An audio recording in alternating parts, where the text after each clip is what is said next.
Hello students, welcome once again in Sundar sir's classes. आज हम आपकी कक्षा 10 जमातों की इंग्लिश की पोएम कीपिंग क्वाइट इसके बारे में पढ़ेंगे। तो थोड़ा सा मैं आपको पहले इसके बारे में बताऊं कि ये जो पोएम है कीपिंग क्वाइट, ये पोएम चिलियन पोइट पैब्लो नेरूडा के द्वारा लिखी गई है। पैब्लो नेरूडा जो कि चिली के पोइट हैं, और ये जो पोइट है केवल एक पोइट ही नहीं बल्कि एक डिप्लोमेट और एक अच्छे पॉलिटिशियन भी रह चुके हैं ये। और अपने लिटरेरी वर्क के लिए, लिटरेचर के लिए 1971 में इन्हें नोबेल प्राइज भी मिला था। खास बात जो इनकी राइटिंग की है वो क्या है कि इन्होंने लिखते समय ग्रीन इंक का इस्तेमाल किया था। बड़ा स्ट्रेंज है कि मोस्टली जो पोइट होते हैं या राइटर्स होते हैं वो या तो ब्लू या ब्लैक इंक का इस्तेमाल करते हैं, लेकिन उन्होंने स्पेशली अपने क्रिएशंस में ग्रीन इंक का जो है ना यूज किया है। तो इनके पीछे जो इनका उद्देश्य था वो सिर्फ यही था कि इनका एक पर्सनल सिंबल था ये कि उनकी डिजायर और होप के प्रति अपने व्यक्त करने के लिए अपने जो उनकी इच्छाएं थी या अपने विचार थे उनको एक्सप्रेस करने का उनका एक तरीका था कि इन्होंने अपने क्रिएशंस में ग्रीन इंक का इस्तेमाल किया है। ये जो पोएम है कीपिंग क्वाइट, बेसिकली ये स्पेनिश लैंग्वेज में लिखी गई है और इसका बाद में ट्रांसलेशन किया गया इंग्लिश के अंदर। अब मैं आपको थोड़ा सा इस पोएम के बारे में बता दूं कि कीपिंग क्वाइट जो पोएम है इसमें क्या है। इसमें अगर मैं एक शब्द में अगर मैं इसका थीम अगर एक्सप्रेस करना चाहूँ या एक शब्द में अगर मैं इसको बताना चाहूँ तो ये मैं कह सकता हूँ कि ये जो पोएम है इसका जो थीम है वो है हमारा इंट्रोस्पेक्शन। इंट्रोस्पेक्शन मीन्स आत्म विश्लेषण, हमारा स्वयं का विश्लेषण कि हम क्या है, हमने क्या किया है, हमें क्या करना चाहिए। यानी अपने बारे में अगर हम अपना खुद का इंस्पेक्शन हम खुद करते हैं तो वही इस पोएम का थीम है। तो ये अगर एक शब्द का अगर इसका थीम का अगर आए तो हम ये कह सकते हैं कि इंट्रोस्पेक्शन जो है इस पोएम का थीम है। वैसे भी बेसिकली ये पोएम जो है वो एंटी वार पोएम के नाम से भी जानी जाती है कि इस पोएम के माध्यम से पोइट जो है वो दुनिया को अनेक प्रकार के चाहे वो युद्ध मानव जाति के विरुद्ध हो, चाहे वो वाइल्ड लाइफ के विरुद्ध हो, चाहे वो हमारे एनवायरनमेंट के विरुद्ध हो, तो सभी प्रकार के जो वॉर्स हैं, यहाँ पर ग्रीन वॉर का जिक्र होता है, फायर एंड वेपन्स का जिक्र होता है। तो हर प्रकार के जो वॉर होते हैं उनके अगेंस्ट जो है अपने व्यूज को एक्सप्रेस करता है पोइट इस पोएम के माध्यम से। और इस पोएम का जो थीम है उसमें पोइट सिर्फ यही कहता है कि कुछ क्षण के लिए हम जितने भी कार्य हम कर रहे हैं अगर सभी कार्यों को हम रोक दें तो क्या होगा कि हमें एक अवसर मिलेगा कि हम अपने आप के अंदर झांक सकें, हम अपना इंट्रोस्पेक्शन कर सकें कि हम क्या कर रहे हैं, क्या नहीं कर रहे हैं। और इसके अलावा भी क्या होगा कि हमें जो कोई भी काम हम कर रहे हैं, चाहे मेहनत करने वाले मजदूर हैं, चाहे कोई किसी प्रकार के दूसरे काम करने वाले लोग हैं, तो वो लोग भी सभी क्या है कि उन्हें भी अपने बारे में कुछ सोचने का एक समय मिलेगा और वो अपने बारे में और दूसरों के बारे में भी कुछ सोच पाएंगे। और वो जो थक चुके हैं लगातार काम करते रहने से उन्हें भी कुछ समय का रेस्ट मिलेगा। तो ये जो पोएम है ये पोएम किसी प्रकार से एक्सप्रेस की है पोइट ने अपने विचारों को जो है ना वो आप सबके सामने।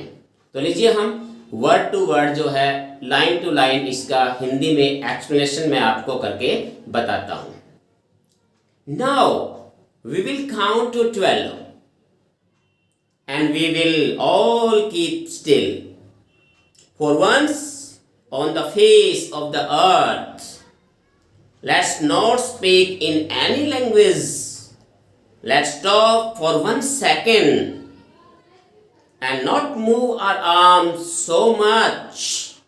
It would be an exotic moment. without rush, without engines, we would all be together in a sudden strangeness. अब इसमें देखिए क्या कहना चाहता है पोइट। यहाँ जो पोइट है वो पूरी सभी लोगों को एक अनुरोध करता है कि मैं 12 तक गिनता हूं। अब देखिए इस पोइम के अंदर ये बात पोइट ने स्पष्ट नहीं की कि 12 का मतलब उसका वो क्या लेता है, 12 घंटे से लेता है या फिर वो 12 जो वर्ष के 12 महीने से लेता है, किस चीज से लेता है, वो एक्सप्रेस, वो सिर्फ ये कहता है मैं 12 तक गिनता हूं। अब वो ये नहीं कहता कि वो एक्सप्रेस नहीं करता, क्लैरिफाई नहीं करता इस चीज को कि वो 12 किस चीज को मानता है। फिर भी जो है पोइट कहता है इसमें फर्स्ट लाइन में, now we will count to 12। अब पोइट अपने आप के साथ साथ आप लोगों को भी, दूसरों को भी शामिल करता है कि हम सभी मिलकर 12 तक काउंट करते हैं। And we will all keep still. Still का मतलब निश्चित, बिल्कुल बिना कोई भी काम किए हुए बिल्कुल शांत हो जाएंगे, और हम जैसे हम 12 गिनेंगे हम सभी शांत हो जाएंगे। For once on the face of the earth let's not speak in any language. और वो आह्वान करता है कि आओ इस धरती पर रहने वाले हम सभी लोग क्या करें, किसी से, एक दूसरे से कुछ भी नहीं बोलेंगे, किसी भी भाषा का इस्तेमाल हम नहीं करेंगे। यहाँ पोइट ये भी कहना चाहता है कि दुनिया में जो भिन्न भिन्न भाषाएं, जितनी ज़्यादा भिन्न भिन्न भाषाएं हैं, ये सभी अलग अलग भाषाएं एक दूसरे के हिंड्रिंग का काम करते हैं, विरोध का काम करती हैं। इसलिए कहता है कि हम इस दौरान किसी भी भाषा का इस्तेमाल हम नहीं करेंगे, कोई भाषा हम नहीं बोलेंगे इस धरती पर रहने वाले लोग। और आगे क्या कहता है, लेट्स स्टॉप फॉर 1 सेकेंड। आओ एक क्षण के लिए हम रोक दे, क्या रोक दे, and not move our arms so much. और यहां तक कि कहता है कि हमें अपने हाथ भी नहीं हिलाने हैं, अर्थात हम जो कोई भी काम कर रहे हैं हम सभी काम जो है वो हम रोक दें, अपने हाथों को, अपने बाजुओं को भी हमने नहीं हिलाना है। फिर क्या होगा इससे, it would be an exotic movement. Exotic movement यहां पर होता है एक्स्ट्रा ऑर्डिनरी, बहुत ही ज्यादा असाधारण क्षण। कहता है कि वो क्षण जब पूरी दुनिया में कोई कुछ नहीं बोलेगा, कोई कुछ काम नहीं करेगा, सब शांत हो जाएंगे, तो कहता है वो जो क्षण होगा, वो जो समय होगा, वो बहुत ही असाधारण क्षण होगा। विदाउट, और कैसा उस क्षण में क्या होगा, विदाउट रश, विदाउट इंजन्स, ना कोई भागदौड़ होगी, ना किसी मशीनरी के इंजन के शोर शराबा होगा, उसके चलने की आवाज होगी। We would all be together, हम सभी एक साथ रहेंगे, हम सभी एक साथ होंगे। इन ए सडन स्ट्रेंजनेस, कहता है इस विचित्र वातावरण में हम अपने आप को सभी एक दूसरे के पास पाएंगे। इसमें पोइट ये कहना चाहता है कि जब हम अपने अपने जो इंडिविजुअल काम को रोक देंगे, तो कहता है कि हम जब कोई भी किसी से कोई बात नहीं करेगा, तो कहता है कि वो वातावरण बड़ा ही अजीब वातावरण होगा, बड़ा ही असाधारण। और उस असाधारण वातावरण के अंदर सब जगह जब चारों तरफ शांति होगी, तो कहता है कि हम एक दूसरे के साथ जुड़े हुए पाएंगे। तो ये था आपका फर्स्ट स्टेंजा। अब ये मैं आपको बता, फर्स्ट स्टेंजा है, इसके अंदर जो लिटरेरी डिवाइसेस जो है, या पोइटिक डिवाइसेस मैं कह सकता हूँ कि पोइटिक डिवाइसेस जो मैंने आपको बताई, जैसे कि आपके कोई भी किसी प्रकार के जो है डिवाइसेस क्या यूज़ की गई है इसमें, कि जो स्टेंजा पहला है इसके अंदर जो है एक तो एलिट्रेशन का यूज़ किया गया है। एलिट्रेशन जिसको हिंदी में अनुप्रास बोलते हैं, तो एलिट्रेशन जो है वो इसमें है रिपीटिशन ऑफ कॉन्सोनेंट साउंड है इसके अंदर, जैसे वी विल, तो वो की आवाज़ जो है कॉन्सोनेंट की आवाज़ है, बार बार इसमें रिपीट जो की गई है, तो इस लाइन के अंदर कह सकते हैं कि स्टेंजा के अंदर जो है वो आपका रिपीटिशन यूज़ किया गया है। अब हमारा सेकंड स्टेंजा है, जिसमें पोइट क्या कहता है। सेकंड स्टेंजा मैं आपको पहले पढ़ के सुना रहा हूँ। Fishermen in the cold sea would not harm whales, and the man gathering salt would look at his hot hands. Those who prepare green wars with gas, wars with fire, victory with no survivors, would put on clean clothes and walk about with their brothers in the shade doing nothing. अब इस stanza में जो poet है वो उसके बाद की स्थिति बताता है कि जब सब कुछ शांत हो जाएगा, जब हम कोई भी काम करना सारा बंद कर देंगे तो क्या होगा, उसका वर्णन जो है इस स्टेंजे के अंदर जो है पोइट आपके सामने रखता है। क्या कहता है, fishermen in the cold sea would not harm whales.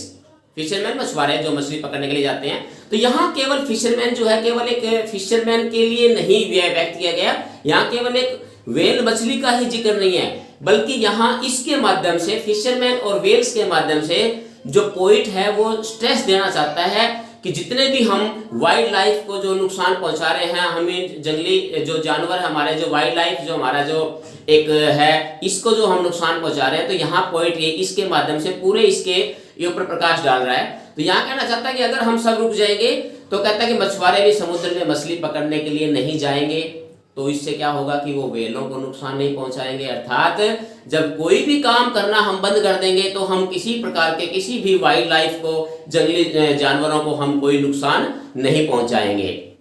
उसके बाद आगे क्या कहता है, and the man gathering salt would look at his hot hands.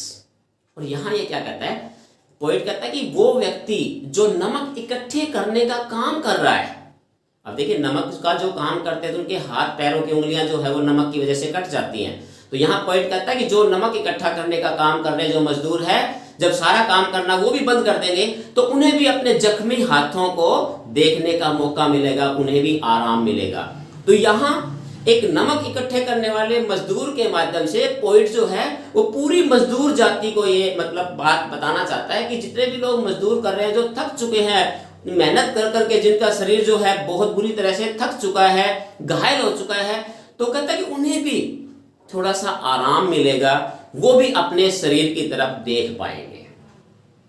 आगे पॉइंट क्या कहता है इसमें, wars those who prepare green wars, कहता है वे लोग जो युद्ध की तैयारी कर रहे हैं। यहाँ ग्रीन वार्स के मतलब कह सकते हैं एनवायरमेंटल जो वॉर है हमारा, जो हमारी हम पर्यावरण को जो नुकसान पहुंचाने के लिए जो हम जो कर रहे हैं, तैयारी कर रहे हैं। तो यहाँ वॉर का मतलब यहाँ पर केवल एक मोर्चे पर लड़ी जाने वाली लड़ाई नहीं, बल्कि वॉर का मतलब यहाँ पर एनवायरमेंट के विरुद्ध भी वॉर है, वाइल्ड लाइफ के विरुद्ध भी वॉर है, और बाकी जो natural man to man humans के विरुद्ध भी वॉर है। तो यहाँ सभी चीज़ों का वर्णन इसमें पोइट ने इस वॉर के माध्यम से करता है। कहता है कि ये जो लोग जो ग्रीन युद्ध की तैयारी करने में लगे हुए हैं और क्या कर रहे हैं, Wars with gas, Wars with fire, ऐसे लोग जो भिन्न भिन्न प्रकार के जहरीले गैसें बनाकर या जो बड़े बड़े बहुत ही खतरनाक हथियार, फायर्स वगैरह जो हथियार बनाने के काम में लगे हुए हैं, जो युद्ध की तैयारी कर रहे हैं, वो लोग भी इस काम के करने में रुक जाएंगे, यानी अर्थात वो लोग भी अब अपना काम करना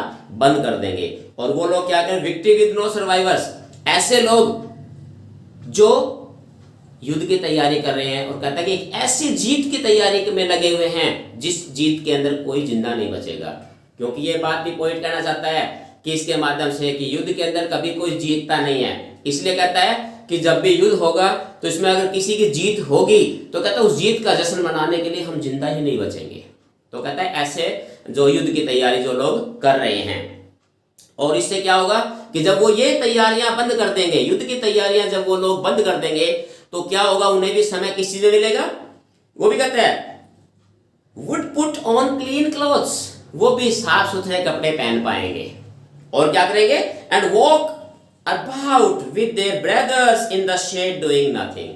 और कहता है कि वो लोग भी जो युद्ध की तैयारी में लगे हुए हैं, जब उन्हें भी कोई काम करने के लिए नहीं मिलेगा, नहीं बचेगा, कुछ काम उन्हें नहीं करना होगा, तो वो लोग भी अपने भाइयों के साथ, अपने मित्रों के साथ, यानी कि वो लोग जो है वो साफ सुथरे कपड़े पहनकर किसी छायादार पेड़ के नीचे आराम कर रहे होंगे, वो भी अपना आराम से अपना समय बिता रहे होंगे। तो ये था आपका सेकंड स्टेंजा। इस सेकंड स्टेंजे के अंदर भी जो पोएटिक डिवाइसेस यूज की गई है वो एक बार फिर यहाँ पर एलिट्रेशन, इस पूरी पोएम के अंदर एलिट्रेशन का यूज जो है काफी किया गया है। यहाँ पर भी जैसे कुछ एक एग्जांपल मैं आपको बता सकता हूँ एलिट्रेशन के, जस्ट लाइक वी वुड, फिर वही वॉक ये साउंड है, सडन स्ट्रेंजनेस ये है इसमें, एस और एस सो की साउंड है इसके अंदर। इसी प्रकार से his hurt hands, his hurt hands, तो यहाँ पर भी ह की साउंड है, कॉन्सोनेंट साउंड है।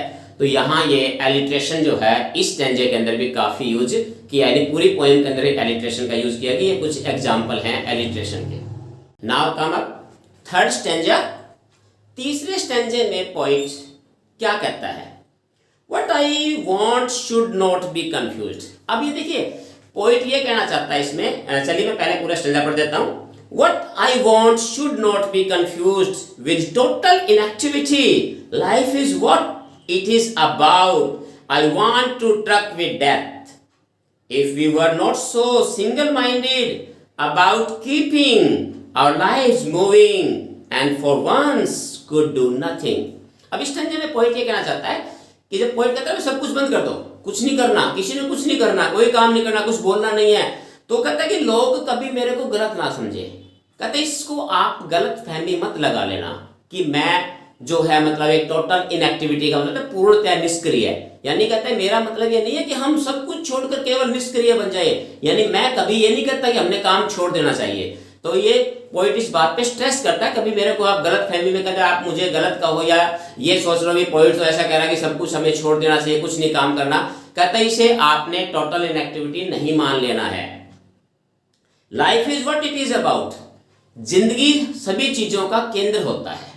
अब यहाँ पोइट ये कहना चाहता है कि सब कुछ अगर है, जिंदगी है तो सब कुछ है।